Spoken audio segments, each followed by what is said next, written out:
Okay, so I'll go ahead and call this meeting of the nominating committee for Go Virginia, Region 6 Council to order. Ian, do you want to do the roll call? Linda Worrell here. John Ansfino. Yes, here. Kim McClellan. Here. Lisa Hull is not here. We do have a quorum.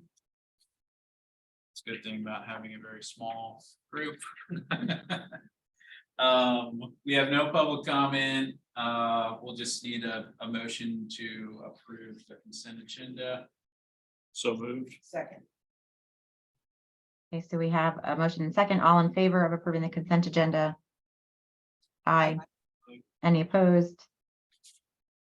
Okay, so now we move on to new business. So we've got several things to tackle. So we'll be reappointing Jackie Davis to the council. And are we going to take these individually? We'll do reappointment, take them three separately, reappointment, executive committee, and then new ones. Does that work? Or all one big motion? Ian, what would you like? We can do one big motion and Okay, so the slate as we talk about it. Okay, so Jackie's been awesome. Happy to have her again. The executive committee will require some changes since a few of us are rolling off of the executive committee. That would be the nomination of Joel Griffin, the nomination of Jackie Davis, and then the nomination of Jeff Sapersky to the executive committee.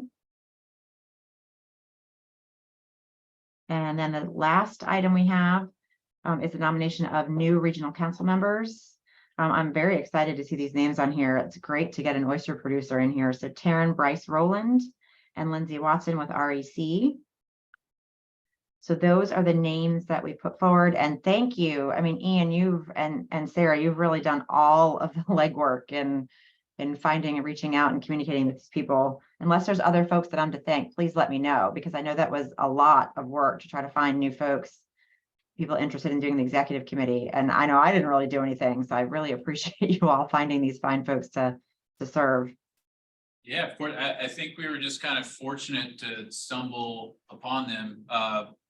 Taryn in particular, we really just kind of stumbled upon her through exposure to the oyster industry. So do we have a motion to approve the slate as we just discussed it? So moved. Second. Great. Okay, any discussion? Hearing none, let's take a vote. Those in favor say aye. Aye. Any opposed? Motion carries. We have a great new slate. And now I feel like is where the real conversation comes up, is the discussion of council chair and vice chair. So obviously, Ian, you did yeoman's work in getting a executive committee sat to replace the old one. But where do we go from here, understanding that Billy at some point would like to move on? He has been in the either vice chair or chair capacity since the inception of Go Virginia. So it is not surprising that he would like to potentially pass that torch. How are any of those discussions that you had with any of those new executive committee members? Do you feel that they will be eager and willing to take over at some point in the near future? And what about Rob Cortell's interest in moving up? Well, if there's anything that kind of gives me heartburn about the regional council, this is it. I think, since Billy has been here since the beginning, he has been a very strong leader, and has really kind of taken point on our communication with DHCD, anybody else who would be an important stakeholder at the state level. So I really worry about him rolling off and having somebody who, not necessarily who's also strong in the role, but somebody who's willing to take it on, also. It's not a huge time commitment, but Billy is always willing. So around Christmas, for instance, we had the application we thought that was going to get deferred. He was willing to jump on the phone within 5 minutes, and we talked, and then he talked to Sarah Dunnigan at DHCD. So that ability to, maintain flexibility and be willing to kind of put yourself out there. So I have great concerns there. In terms of folks coming on the executive committee, so Jackie can't serve technically because she's technically part of a public body. Joel, we know that he's running for office. I think that Joel would be great as a leader. I think that brings a good perspective to Go Virginia that's kind of outside of the box. But I just, with him running for office, we'll see in November, but that's, a bit of a concern. I think Jeff, similar background to Billy, banker's background, steady hand, good approach, sober approach. I think that Jeff could really kind of fit into that. I haven't had any in-depth conversations with him about that. I didn't want to throw executive committee at him and then, hey, you could be chair too. Will Billy agree to stay for another year while you prepare a chair? Because I think it'd be hard to put him on the executive committee and then put him in a leadership role right away. It'll give us a year. Yeah. I think that Billy would stay on as long as we need him to, but yeah, we're really looking at probably a year tops. Yeah. Well, and I thought we had talked a little, pretty extensively about that idea of maybe taking this next year to see the performance of those executive committee members. Maybe performance is a bad word, but do they come? Are they engaged? Are they able to jump on calls and see how much time they're willing to give? Because I know these folks have just been regular council members and, they're not going to necessarily call you to ask if they can join an extra call or something, but the executive committee meets pretty regularly. There's, a lot of things we talk about. Perhaps it will shake out who is willing to and is interested in spending that kind of time. I don't see if Rob is interested and wants to do it, I don't see how, without losing him from the council completely, we leapfrog him with somebody else. He's given a lot of time but I don't know. That's, Ian, what do you think? I know that Billy had expressed some concern potentially about, some of that transition with personalities and how much time people have on the council. And because Billy has been there since the beginning, he's got so much institutional knowledge. Sure. Have you talked to Rob? Is he even interested? Well, that's the thing. I was planning on talking to him today. That's the thing.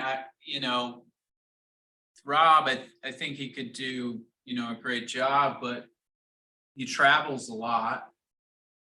I just don't know, the time commitment, if he would be willing to do it or would want to step up as chair. But to your point, that's a conversation we have to have with Rob because he's in the vice chair role now. And I think if Rob is going to make that transition, it becomes easier to do next year because Rob is a natural moving on. He knows what to do, how to do. He certainly knows how to talk to folks and, has worked with DHCD and, through this role and obviously his other roles. And then you can pick somebody, either Joel or Jeff, potentially to fill that vice chair role. And then they'll, cut their teeth on that before they're taking over. But Rob is a challenging personality too. I know that's I don't know how much that weighs into. I think again, it's gonna be very hard. You can't, I don't know how we leap somebody over him without him leaving completely. Is he the type of personality where if Billy had a conversation with him and said, it might be better if you were, or would you consider approaching it this way as opposed to that way, or just had a conversation with him? Because these are all volunteers and they want to come to the table. They have an expectation too about how the meeting is to go and that kind of. I don't know the gentleman. I don't know him, so I don't know. I'm not trying to be disrespectful, but if there is an issue, is it something that we could resolve or Billy could resolve through some kind of conversation? I hate to put you in that position. But I'm going to say no, Linda, I don't think so. I think Rob is who he is. And if we want his kind of leadership, that's what we're going to get. I don't think a gentle conversation from Billy is going to make one bit of difference, but that's my thought. What about you, Ian? Well, yeah, I love it, Kim. I'll defer a little bit on that. What I will say to kind of answer that is, Well, I kind of agree with Kim. Rob has a certain leadership style, and I'm sure it is very effective in many, many cases. Yeah. And he certainly knows a lot of this inside and out. I mean, certainly knowledge and a historical base of economic development is not in question at all. And I think he would be great dealing with DHCD, frankly. But I do think that it can be challenging to work with him, other members on the executive committee. And not every instance, certainly not every meeting, but there's been some meetings where, I put myself on mute and not said anything because it's hard to argue with him. There is no arguing with Rob. Yeah, his level of intensity is very different than Billy's. Yes. And Billy is intense, but he's from a different part of the country. And that intensity plays out more like the Virginia intensity. Rob's an in-your-face intensity. And I don't say that that's bad. It can alienate some folks. But we don't know if he would tone that down if he were in the leadership position. So maybe a conversation, about, I don't know how you talk to somebody at that level about, you need to be able to work with a broad range of folks, but you have to work with a broad range of folks in this position, ranging from folks in, Middlesex County all the way up to the high level folks in Stafford and Spotsylvania, as well at the state level. You just have to be able to adapt your style to them, because you could really, if you'll pardon my expression, piss off a lot of people. Well, I could see some conflict possibly with Joel, because that's not a style that Joel might easily, but again, I think your point is well taken. If he's sitting in the vice president's seat or vice chairman's seat, there's an expectation he's going to be chairman. And so you can't ignore that and do something else. Yeah. So if that's going to be the case, and maybe the other thing is maybe if Billy will stay another year, in his conversations in the next year with the whole group, kind of set the tone or get everybody ready. I hate to see people come together in a room and all of a sudden have a blow up that doesn't need to happen because we didn't think about what we could do to mitigate it. Yeah. And so I think that y'all, Ian, really it will fall to you and Sarah and Billy. How does the new executive committee coalesce over the next 6 months? I think by early next year, it'll be clear how some of these personalities interact and, whether they get along well and work together well. And I thought, Linda, my thought was, if you do have somebody who's, maybe intensity doesn't match some of the other people, I wonder if there'll be a blowout or if they will just disengage from the process. Right? Like just not participate in the process. I can see somebody just saying, I don't have the time for This this. is not worth it. I'm just, I'll get on a meeting, but I'm not going to say anything. I'm not going to challenge anything. But see, that's not what we're about. Yeah. If we're not using our talents at the table, then we really are short circuiting the organization, because we're here to bring our knowledge and our thoughts to the table. And if we shut down because one person, doesn't hear anybody else, that's not right either. Yeah. Well, and I would say thank you, Lynn, because I just stepped up to chair an authority where that was the case. And it wasn't effective until folks were disengaged. It was drudgery to come to a meeting, and we never got anything done. We listened to the chairman talk for an hour and a half. I'm not saying that would be the case here, but you have to be real careful because this is a volunteer organization. Nobody gets paid anything to do this. They're here because they want to be here. And they want the region to do better. So, They want to be heard. Yeah. They want to be heard. Yeah, if they're very talented people here, and everybody needs to be heard and wants to be heard. And if they don't feel that they're getting that opportunity, they will disengage But they'll hold the seat. And if they're holding the seat and disengaged, then it's like going down 95 with your foot on the brake and the gas. Yes. You're not going to get the best out of the organization. And this is our shot to do some good stuff. And exactly, and I worry, and this is not a reflection of Billy at all, but I worry now that we have folks who were kind of disengaged anyway and who feel kind of crowded out. So No, But then that gives us an opportunity then to do something now, to do something to bring people together and get them to know one another and get them to work. I mean, now we have an opportunity. If you think that's the case, I think having meetings where everybody's not in the room is really, it doesn't help us. But if we could even have an event where everybody's together and they can get to know one another. I think you talked about this maybe a year ago when you first came. Maybe we do something like that to build up the camaraderie and build up the interest and kind of open the doors and air the room out and you know, kind of reset it again. Is that an opportunity for us? yeah, so we talked about two things. We put those two things in the budget for this year. One is, so we have to do an update to the growth and diversification plan by like November this year. Yep. So one, I think that's a really good opportunity for folks to really feel engaged about what the strategic plan for economic development is for the region. One thing that we talked about though is hiring a consultant who has an expertise in not necessarily economic development. We can kind of coach them there, but has expertise in strategic planning and working with boards on their strategic plan. And we set aside money for that. And we were planning on doing that this summer at some point. And I was going to bring that up today. So that's one thing. Another thing that we put in the budget, and I think just planning wise to ensure that we have folks there, is some kind of a larger event that has a networking aspect. You know, we focus on the wins through Go Virginia for the region. We bring public, private folks in, anybody who's tangentially involved with economic development. Have some public officials come in as speakers just to kind of draw a crowd, but have kind of a bigger event in Q1 of 2024. Okay. And that gives us some lead up time to that. Well, you know, that's one thing I think organizations don't do enough of, is celebrate their successes. There have been successes here, and you know, we get the email or the call that, okay, DHCD approved. That's wonderful. And the program's implemented, we hear the results, but you don't really feel the results, you know, and there's no celebration really.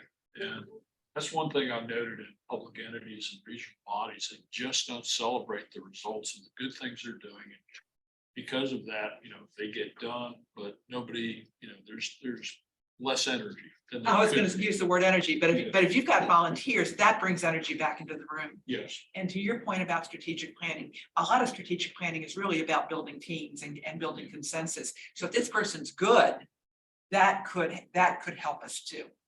And you're going to hear people idea, and if they're really a good facilitator and don't let any one person take control of the room and they keep control of the room and encourage people to talk, even if, you know, I mean, that could be helpful too. Yeah, that's kind of what we were thinking and hope. We really think that G&D plan update is a really good opportunity to, you know, bring people together around something that is tangible.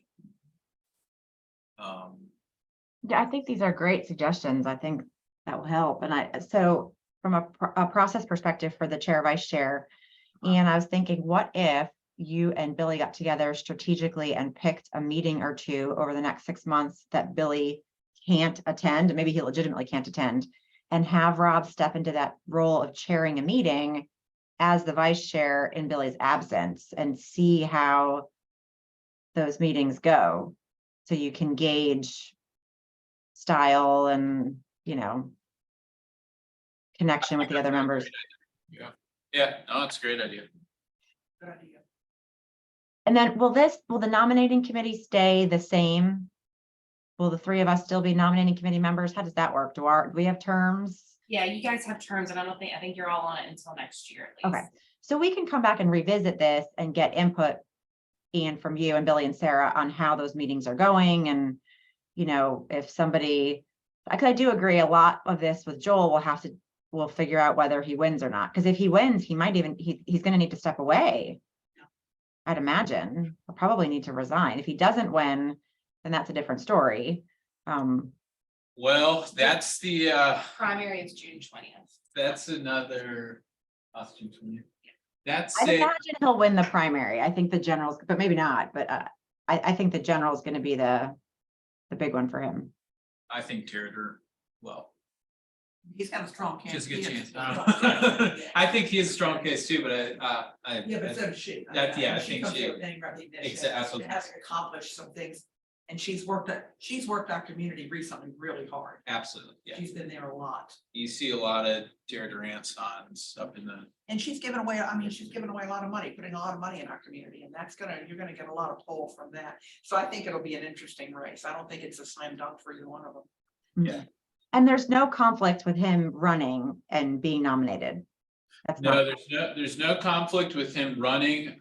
We actually would need further legal clarification as to whether or not, I think that there is, but if there's conflict, if he were to be elected. I can't imagine that's not a conflict. I can't either. There is another region that has, I'm pretty sure they have a state delegate on their council. Okay, But, you know,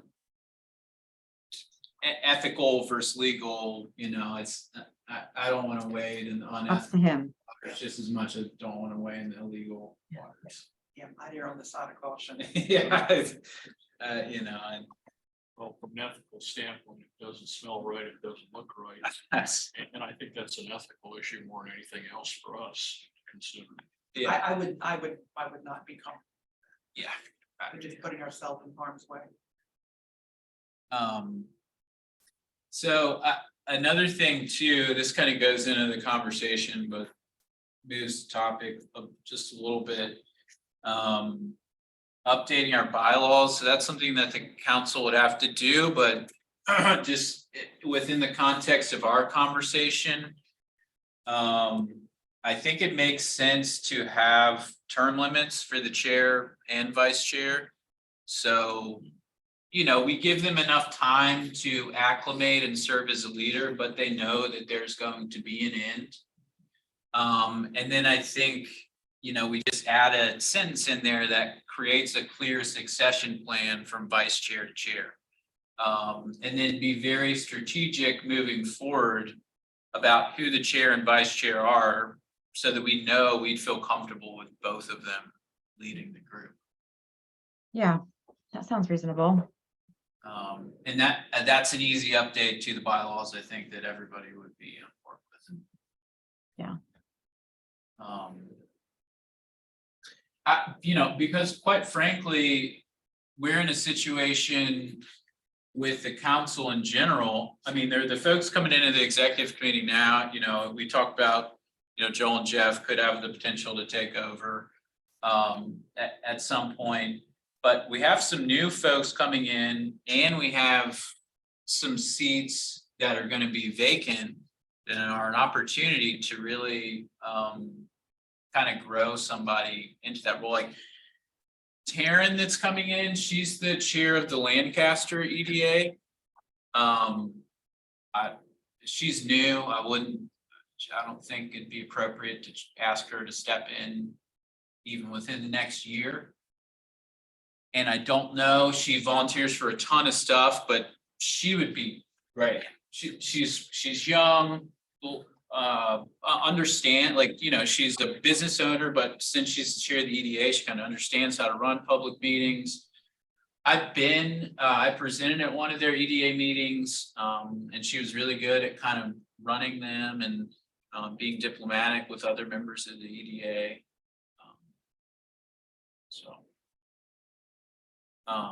But we'll have, you know, Steve retired, so we have his seat.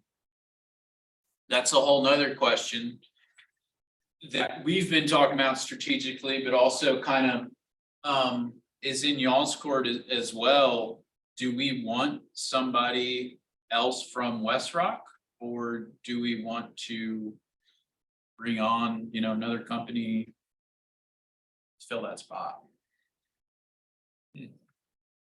I think I would defer to the members from that region. Is there another paper products or forestry company that would be worth reaching out to? Did West Rock say, hey, he's retiring, but we have this person? What has their interest been?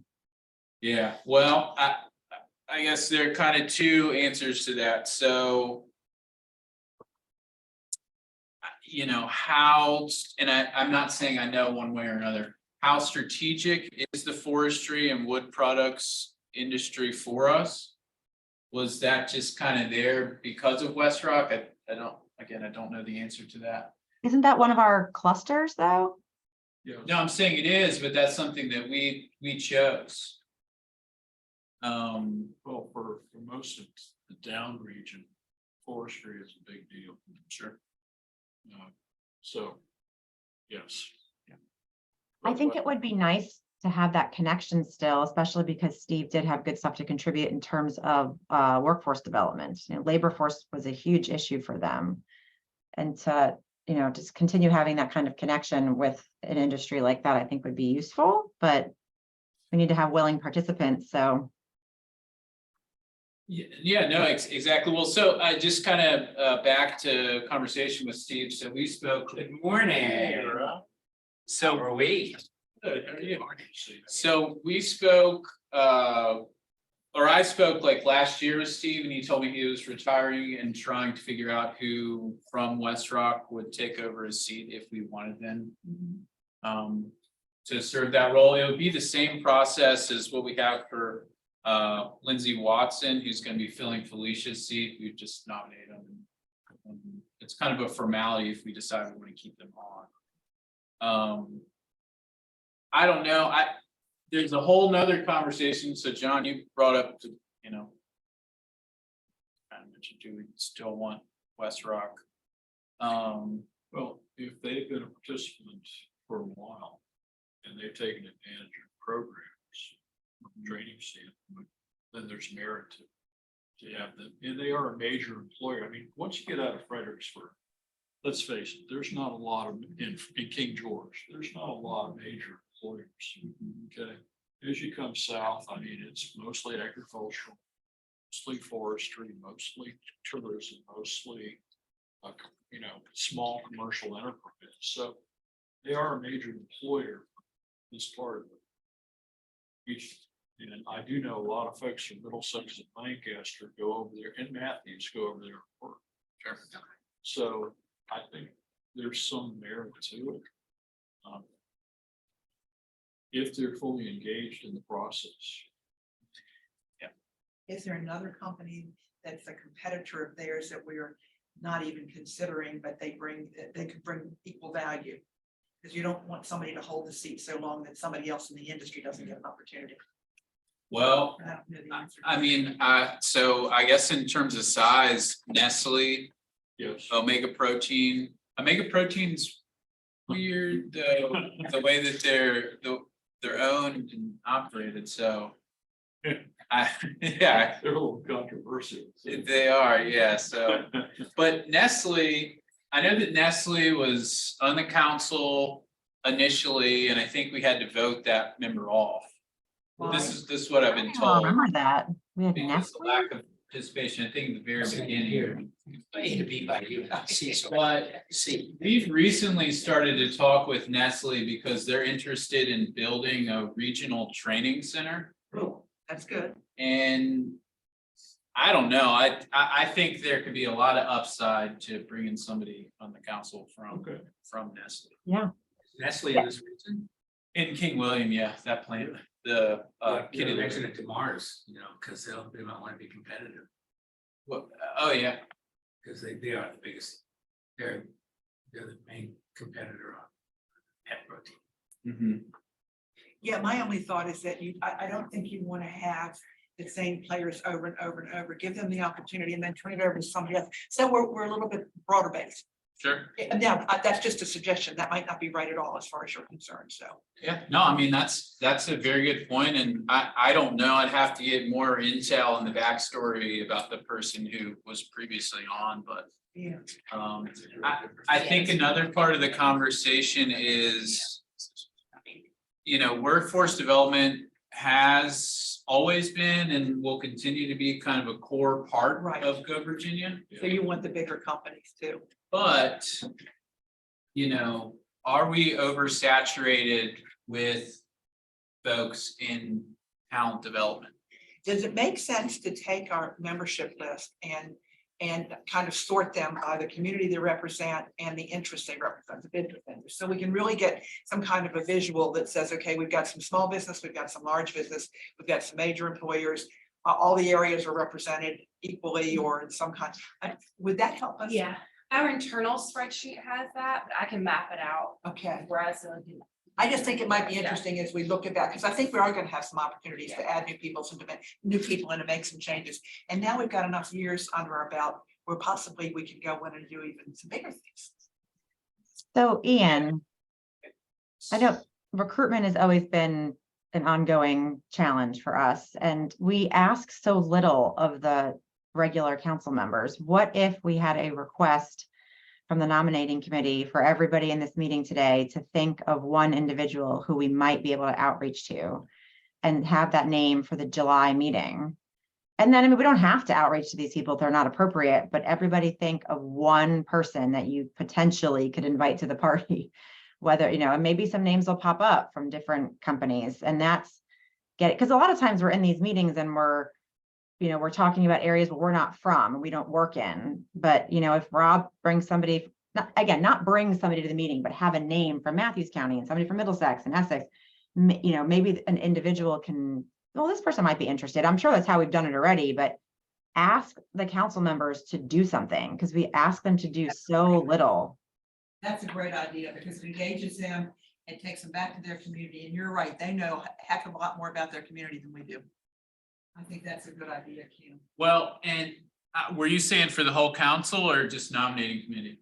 No, for the whole council, not just the three of us. Let's ask people, hey, who do you know in your circle, who you work with, who you think might be interested in serving on this group at some point? Well, absolutely. And I think that that's also an opportunity potentially for project generation for folks who don't know about Go Virginia at all. Yeah. And that way we have a list of potential people. I mean, they might not pan out, they might not be interested, they might be gone from that position by the time they go to ask. But I know, like for us here at FAR, we have a section in our CRM that's nominations. And whenever we get somebody who we think might be interested, we pop them in there. So we have a list of people that we can reach out to next. And, I mean, maybe only 10% of that list will actually generate a council member, but at least we have names, because I feel like we're always sort of blindly kind of reaching for somebody when we have people roll off or retire. This way we'd have a generated list of potential folks. And maybe we ask this of our group once a year or something to replenish this list, but at least we'd have, because we are going to have a lot of us whose terms are up, like 2 terms and we're done, I think in 2025. Yeah, Yes. it's true. No, absolutely. That's a great idea. Okay, I will make that request when I give my report. Okay. Ask And everybody to start thinking about it. Plan to bring at least one name for we'll, potential outreach. This is not to say that they're going to bring them or that they have to ask them to serve, but just think of a name that might be interested in participating at some point on this group. sure. And post meeting, we can send a recap that includes Yeah. that. But I do just want to go back because the composition in terms of background, and to your point, Linda, I think that, like Sarah was saying, we have this internally, but sharing it with you guys and the council in general, so we know what the makeup is: industry, public, private, location, interest within the 4 investment areas of Go Virginia. Yeah. I do think, just going back to the talent development, we have 1, 2, 3, 4, 5, 6, 7. We are pretty heavy in that space. And in terms of folks who are thinking about, entrepreneurship and site development, we don't have a ton of representation. Okay. Especially entrepreneurship. I don't think that we, Rob and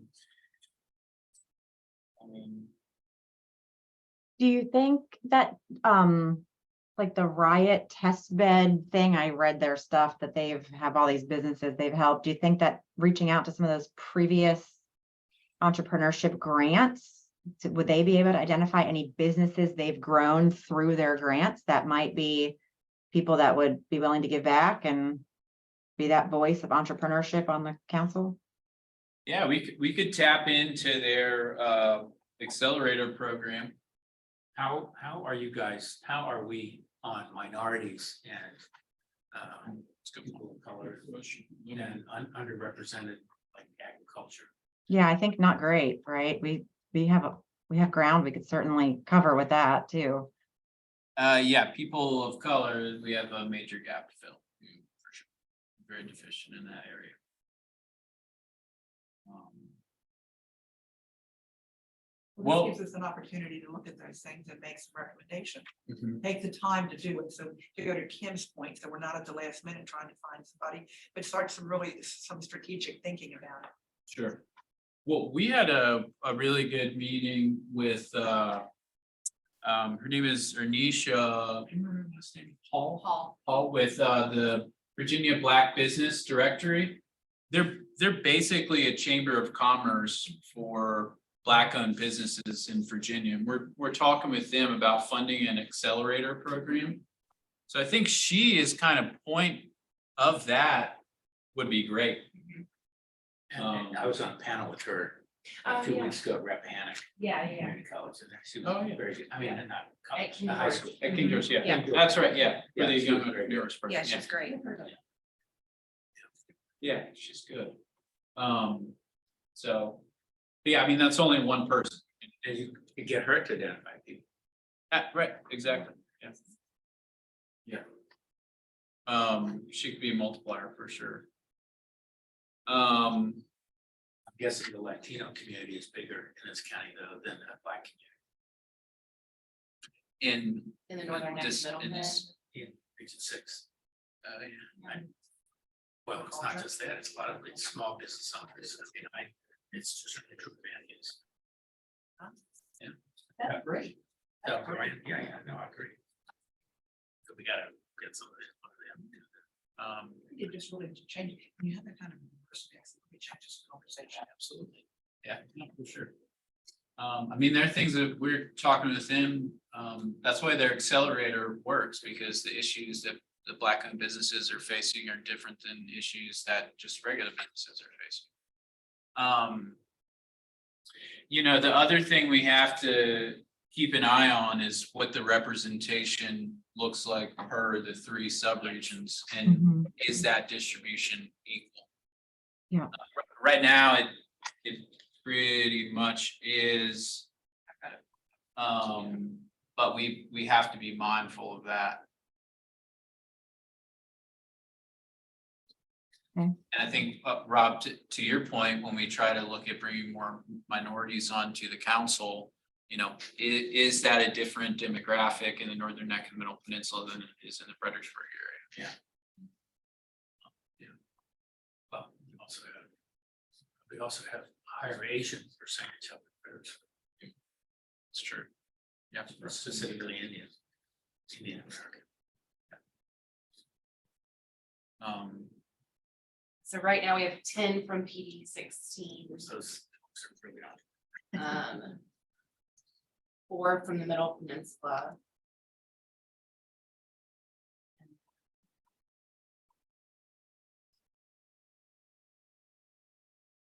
Seven from the Northern Neck. Yeah, so middle peninsula is underrepresented. Middle peninsula is already underrepresented. So just to put a number on the Indian American community, 50% of all tech businesses are started by Indian Americans. Yes, of which vast majority are 0 or first generation.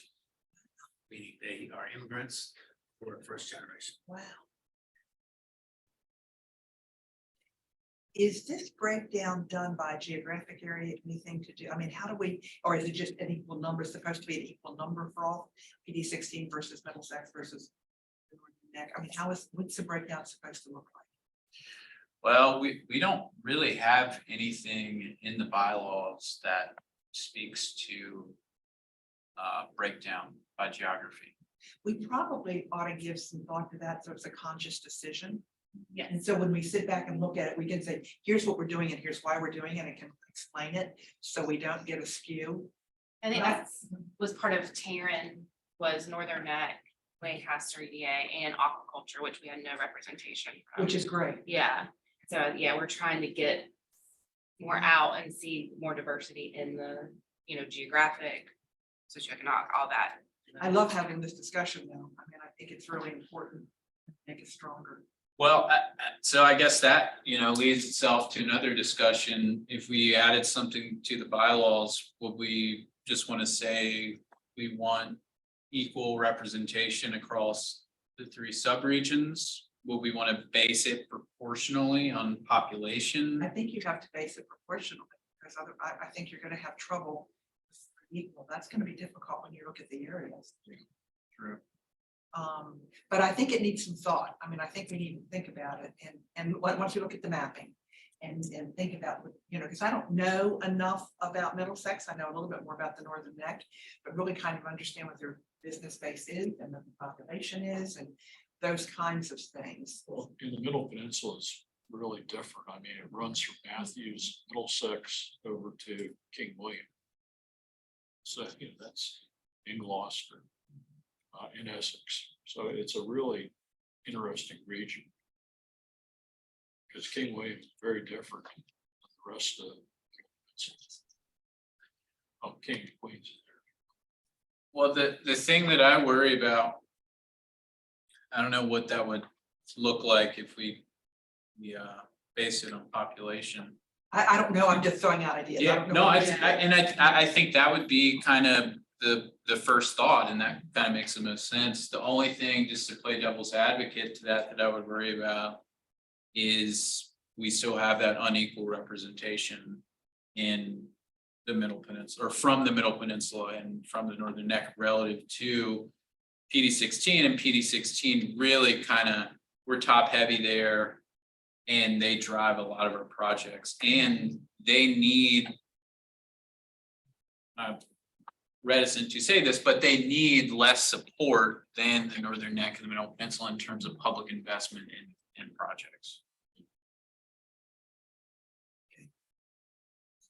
At the same time, they kind of serve as a good role model for the rest of us. Yes. That's true. Okay, Yes. because we're looking, we're kind of isolated down here to a certain extent. They certainly, you look towards what's happening up in the Fredericksburg region, while it's not completely adaptable to down here, there are examples of things that Go Virginia is doing that I use and, with our economic development authority all the time, because our guys just don't know. Sure. And so, Well, or they're shorthanded and don't have it by deal. right, absolutely. Right, grants. Absolutely. So, you might, and there's probably a lot of different models for this, but 50% of the membership comes from PD 16 and divided up between the other 2 planning districts. Yeah. And that gives you a balance between rural and more urban suburban. And then you And break it's it a down into the different business and different clusters that we have.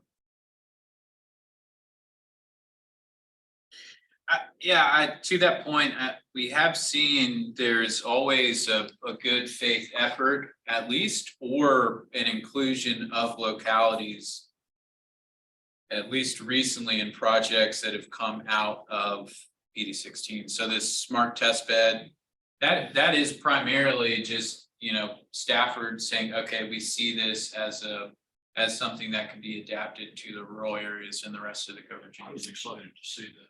I was too. That was the best part of the package. Yeah. Looking at the reach. Yeah, well, and that, so we have the localities included.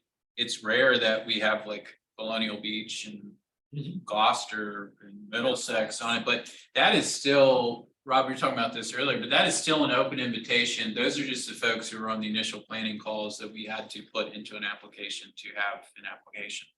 But that is still open to everybody. And those are the crux of that project, are really those kind of discovery sessions that, again, open invitations to all of us. So I sent a note to Ramona and Hal asking them why they had done sign. Okay. I don't want to push them too hard, but Very I appreciate you. Yeah, that's all. Kim, if you want to So know that we're right at 9:50. And that's what time we had adjournment for. I know you all probably need to get coffee and go to the bathroom before the official meeting starts. But it seems like we have a lot to go on. I think this is the longest, for sure, the longest nominating committee meeting we've ever had. Yeah. Do you think adjournment is appropriate, or do we want, I think all your ideas were great. So I think we need to have more of a strategic plan for filling these spots and having I think that list of Good. potential. I've been taking notes. What I'll do is just kind of summarize our meeting. And send it Okay, to you guys so we have a path forward. okay, Thank you. sounds good. Well, motion to adjourn, So moved. Second. all in favor? Aye. Aye. All right, we are adjourned until the next meeting. Yeah.